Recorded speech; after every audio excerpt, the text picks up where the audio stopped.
Alright, yo, today we got why you're wrong about xdefiant by xdefiant guides. We're gonna check this out, see why people, because people have been saying xdefiant will not succeed and stuff like that. So we're gonna see what he's talking about. Go check him out, original video in the description. Let's get into it. Turn it on. I need to tell you guys something that you might not be super excited about. xdefiant will be dead in a month. If you are somebody who has said this online and believes it to be true, then I need you to listen very closely to this video today, because I'm going to prove you wrong. xdefiant will not flop, it will not fail, and it will not be dead within the month. And if you want to find out why that is, then give this video a like. My name is Buckeye, and welcome to xdefiant Guides. Okay, let's get to the reasons why somebody might think that this game will fail within the first month of release. There's a few points. Let's get started, with the first one being that the game is being developed by a smaller team of developers. You look at some of their competing games, and pretty much the big one that they're competing with is Call of Duty. The fact of the matter is, Ubisoft San Francisco cannot compete on a sheer person-to-person basis in their size of developers. It's just absolutely not possible. There are way more people who work on Call of Duty than are working on xdefiant. It's just... Yeah, I feel like that doesn't matter because they've already kind of proven why that doesn't matter, because the game, the beta came out and it's good. Like, xdefiant is good. The beta is amazing.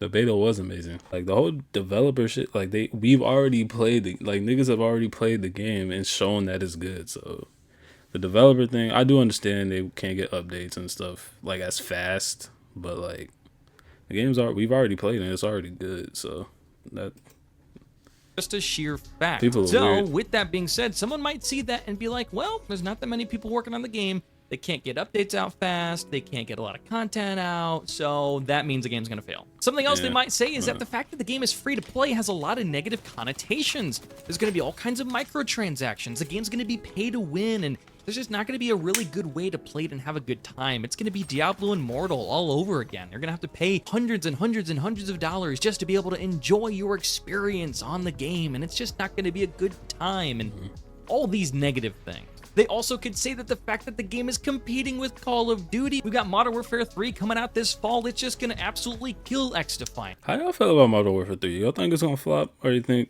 they're going to like revert back to... They're obviously never going to go right like the exact same as MW19, but like, you know, they sent the whole thing to Swags and the slide canceling and all that, but I don't know. I feel like they might listen now because I feel like they've realized they made a mistake. So I don't know. They might go back to something close to the old movement, but it's not going to be exactly the same. There's no chance for xdefiant. A brand new release from Call of Duty is a huge takeaway from xdefiant. MW3, it's going to have all the fixes and all the things that people don't want in MW2. They're going to fix it for MW3, and no one's going to want to play xdefiant once MW3 comes out. Obviously, it means the game's going to fail. And on top of that, it's not launching with enough content. There's not enough game modes. There's only 5, and it's not even that fun. And, you know, the game itself is just not that exciting. It's not going to have the wow factor. It doesn't have all the different types of ways to play the game that you can expect from another game. It's just going to fail. And 5 game modes, in reality, 5 game modes is a lot.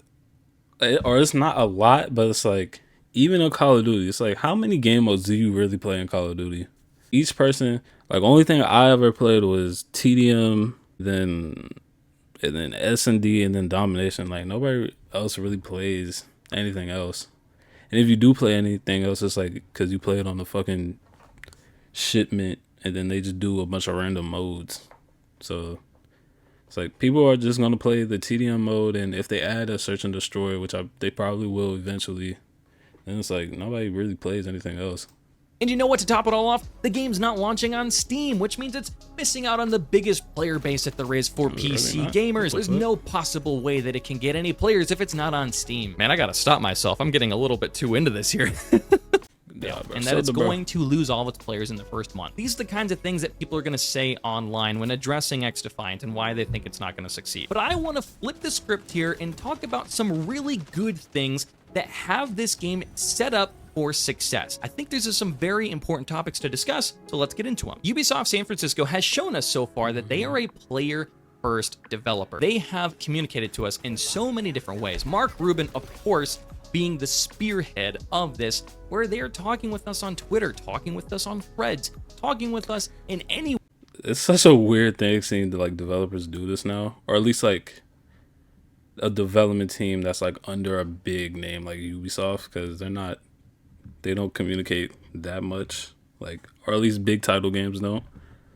But yeah, I just like how dope like the developers are, bro. Like they're really connecting with the community. Something COD and 2K should like very much take notes. Way that they can to get our feedback, to discuss options with us for features, gameplay moments, and just different ways to shape the game. It has been an absolute pleasure to get to observe this, and the game isn't even out. That's the cool thing. It's not even like the game's out and we're talking about future features.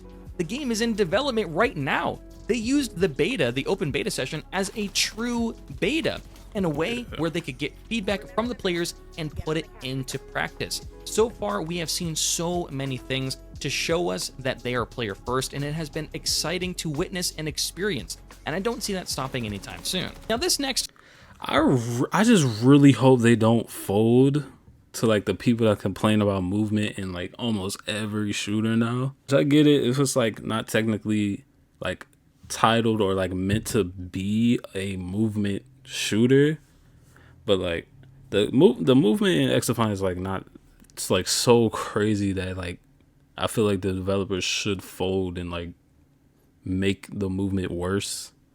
Like the movement was fine where it was at. I pray they don't fold. I pray they don't fold. Thought is actually very interesting, and I've been talking with some people about it recently, and it's made a lot of sense. xDefiant doesn't even have to have the best launch ever in order to be a success, and this is why. The last time Ubisoft released a shooter in this style of game genre was Rainbow Six Siege. Now, if you guys remember, Rainbow Six Siege did not launch very well. It had a very lackluster first year of players. It was not very popular. It didn't have a lot of players, especially on Steam. It really struggled in its first year. It didn't garner the population that they were hoping for. But if that is true, because I don't play Siege, but I like everybody knows what Rainbow Six Siege is, and like knows how like everybody knows what Siege is. Like it's a popular game. But like, if that's true, because I don't even remember when Rainbow Six Siege came out, which honestly just proves that like, if the game is good enough, it will come to light like eventually. So, yeah, he's right. They don't really need the best launch ever. So, but what happened is that Ubisoft stuck with the game. They continued to put out more and more content throughout the year, and within a couple of years, Rainbow Six Siege was one of the most popular competitive shooters out on the market, and remains that definitely does not happen often though. This day, this is an incredibly important thing to having recognize. A bad launch, the game did not launch very well and turned into a huge success for Ubisoft, and that is a huge blueprint for what could happen for xDefiant. If the game doesn't launch very well, that's not immediately a bad thing. In fact, I really think that it just further proves the point that the game can continue to become a success. Now, these last couple of points are really big, so check this out. xDefiant does not need to and is not trying to kill Call of Duty. This discussion has happened so much since we've had the opportunity to play xDefiant, and I'm telling you right now, this discussion doesn't need to be had anymore. This game is not trying to kill Call of Duty, and it doesn't need to kill Call of Duty. And here's why. People automatically assume that if a game is coming out and has similar aspects to Call of Duty, that it's going to try and kill it. We have seen this happen with multiple games in the past, and the fact that you don't even know what they're called tells you all you need to know. It didn't work. Anytime a game has come out with the intentions of... It was funny. In reality, there hasn't been that many COD killers. Like, there... Or, like, not necessarily COD killers, but COD clones, quote-unquote clones. Which, like, there hasn't been that many. People act like there's been a million, like, COD clones. Which, like, there hasn't been that many. Killing Call of Duty, it hasn't happened. And it never will happen. Like, people are calling Combat Master the COD clone, but it's definitely nowhere. Like, it kind of looks like it, like especially like in the menu and the battle pass and stuff, but like gameplay wise, it is not no COD going. Is too big and has too much of a legacy for that to happen. But on the side of XDefiant, here's the thing. If the developers created XDefiant with the sole purpose of killing Call of Duty, it's never gonna happen, and it's not gonna work. However, we have heard and we have seen that XDefiant is not being developed with that in mind, and that's a good thing, because here's the thing. If XDefiant comes out and it's really good and has a really positive impact on players in the community, that actually only means good things for gaming in general, because competition is a good thing. We have a very strong exactly, which is the reason why 2K isn't doing anything, because they have no competition in the basketball space. That's why they continue to bullshit around. But yeah, like no game is killing COD, especially because in the shooter category, because like there's just so many shooters and they're all very different from each other, because like, you know, PUBG is very different from Fortnite, and Fortnite is very different from COD, and COD is very different from Rainbow Six Siege, and it's very different from Overwatch. So it's like all those games, like, yeah, there's some that are more popular. Obviously, like COD is more popular, but like they're not gonna kill each other because they're so different. Like, only way like a game would kill another game if they're like really, really close. Like really, really similar. And like, yeah, they all have similar modes, but like all those games I just named are very different from each other. Like, they're very different. So like that's the main reason why no game is gonna kill COD. That means good things for Call of Duty, because they're gonna want to make a better Call of Duty. And if Call of Duty makes itself better, it's only going to make XDefiant want to be better. Do you see how this works? Now let me give you a couple examples of why this is important and how it actually works in the real world. Apex Legends. That game released in 2019, which was just 2 years after Fortnite Battle Royale had released in 20. That was 2019? I felt like it was longer ago. Huh.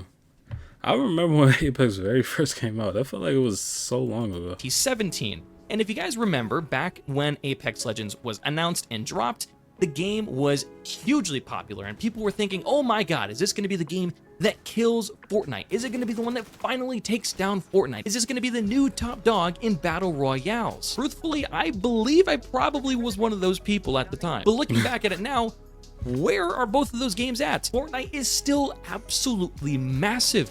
And guess what? So is Apex Legends. Apex Legends is absolutely huge. It is one of the biggest games out on the market right now. Now, why is this important? Apex Legends, within the same genre of Fortnite, was able to carve its own lane, carve its own path. Comment if you want to see me play Fortnite. I haven't played Fortnite in a while. Same thing with Apex. If you want to play Apex, comment that. Because I haven't played either in a very long time. Yeah, I'm probably going to be buns at that, but I'll play if y'all comment. Path in the gaming world, and has developed its own massively large, strong, and passionate community. So why is XDefiant automatically not allowed to do the same thing? Why does it have to kill Call of Duty? It can do exactly what Apex Legends did and just create its own space. Now let's look at another example here. Counter-Strike has been out for a very long time and has pretty much been the top dog in the tactical shooter space ever since it came out. And since 2012, we have had CSGO, which has been an absolutely huge game over the last decade. So what does Riot Games do? Well, they come out with their own game pretty similar to the way that CS plays. Of course, I'm talking about Valorant. Now, when Valorant came out, people were saying the same thing about CSGO that people who were talking about Apex Legends thought about Fortnite. They were saying, I feel like it was a little different with Valorant versus CSGO though. Like that was a little different. Saying Valorant's gonna kill CS. CS is gonna fall off. Anybody that was saying that was just, I don't know why. That's ridiculous. I don't. Gonna take over the top spots, and it's gonna be the new head honcho. Well, let's fast forward to now, and let's look at the fact that Counter-Strike Global Offensive reached its highest peak concurrent player count on Steam this year in 2023, after Valorant had already come out. Now, where's Valorant? Sheesh. It's absolutely huge. It is massive. It has developed its own massively large, strong, and passionate community. Once again, both of these games are able to mutually exist and compete and make each other better. So once again, I ask the question, why can't XDefiant do the same thing? Spoiler alert, It can. That was a rhetorical question. All right, I've talked enough, but my point is XDefiant will not fail. It's not going to die immediately. None of those things are going to happen. It has a lot of good things going for it. Got a lot of negatives, but it's got a lot of really good things and a lot of really great ways that it can succeed. And I really, really feel... I feel like this is one of the first games that just doesn't have that many negatives about it. Only because we don't know what's really about to happen with the game yet. But because there's some stuff like there's no items and the skins, this, that, and the third. Like the full game hasn't been out yet, and they haven't talked about, or they've talked about it a little bit, but we just don't know yet. So it's not really a that's what we're going to see happen. All right, if you guys enjoyed today's video, please give it a like, subscribe for more content. Got a lot coming in the pipeline. But that's it. I'll see you guys in the next one. Subscribe to bro. That was a good video. Ooh, look at Jeff. Subscribe to bro channel right here. You know what I'm saying? We got some cool stuff coming up. We got a new mic. I got something to edit videos on. Got a 2K mixtape coming soon. Might play some CSGO. Try it because I haven't played CSGO in like years, so might be funny. I don't know. But yeah, that's it for this video, man. Likes, comment, subscribe, do all that good stuff. I'm out.